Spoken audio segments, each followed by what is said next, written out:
Advancing! We need evac now! Over here, help the injured! It's too hot, pull back! Hold it, I got Sibyl! Rockets on out, take that! Perimeter clear, stay back!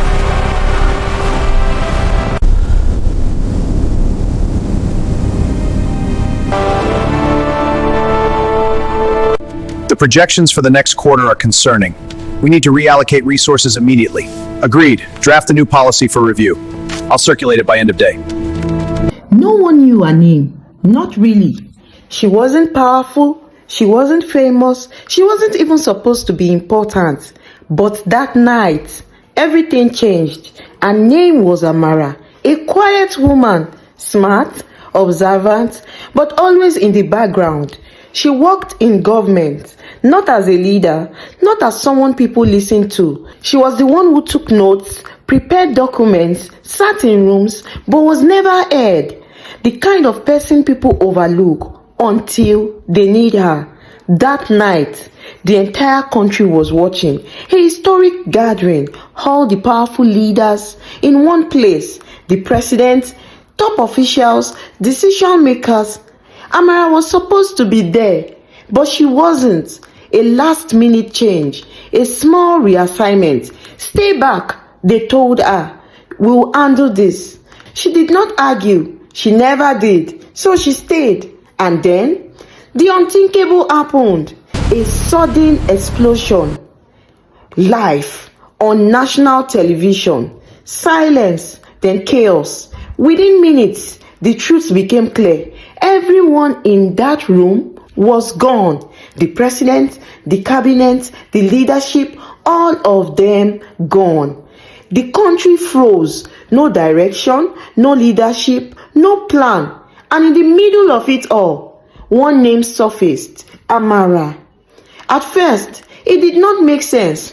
How? People asked. Who is she? But the answer was simple. She was next in line, not because she was chosen, but because she was the only one left. Within hours, everything changed.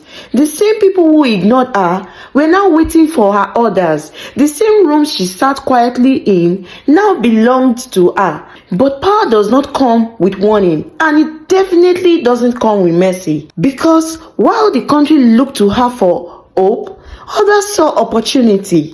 Whispers started. She's not ready. She's too quiet. She's too weak. But they did not know something. Amara had been watching for years, listening, learning, understanding things no one thought she noticed. And now, she finally had a voice. But before she could lead, she had to survive.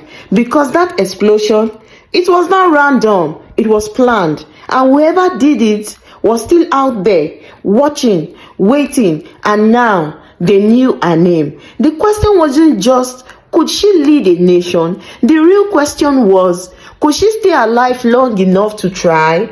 Because in a world where power shifts overnight, the most dangerous thing you can be is the last one standing. Power doesn't come quietly, and it definitely doesn't come without enemies. The moment Amara stepped into that office, everything changed. Not just for her, but for everyone watching. Because some people were not happy she survived. At first, it was subtle. Missed calls, strange looks, conversations that stopped when she walked in.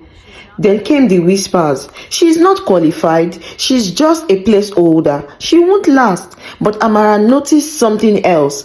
Patterns. Files that did not add up. Meetings that were never recorded. Decisions made without her approval. Someone inside the system was still pulling strings, and they did not want her there. One night, she stayed late, alone, going through documents no one expected her to read. That's when she found it. A name, repeated, hidden, connected to everything. The explosion, the missing reports, the silence. It was not an accident. It was a plan, and it did not end that night. It started there. Suddenly, everything made sense. She was not chosen by fate. She was spared by design. And if that was true, then her survival was part of the plan too. But for what? Before she could think further, the lights went out. Silence. Then footsteps. Slow, deliberate. Someone else was in the building and they knew exactly where she was. Amara did not panic. She did not scream because she had learned something. Fear makes you predictable, and tonight she couldn't afford that. So instead of running, she waited because whoever was coming for her was about to realize something. She was not the quiet woman they once ignored. Not anymore. The truth has a way of finding you, even when you are not ready for it. The footsteps stopped right outside her door. Amara stood still, heart racing, but mind clear. Then the door opened, slowly, but it was not who she expected. It was someone she trusted, someone who had been there from the beginning. And in that moment, everything shifted because the danger was not outside, it was inside. You were never supposed to be here, they said. Not angry, not emotional, just certain, like they were stating a fact. That's when it hit her. She wasn't part of the plan. She was the mistake, a loose end, the only thing standing between them and total control.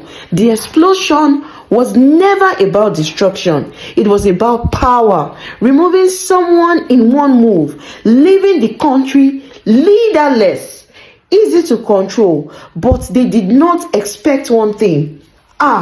The quiet observer, the one who listened, the one who remembered everything, and now, the one who knew too much. You should have stayed invisible, they said. Amara smiled for the first time since everything began, because now she understood something they did not. Power isn't given, it is taken, and she was not going anywhere, not quietly, not ever, because if they wanted control, they were going to have to fight for it, and this time she was ready.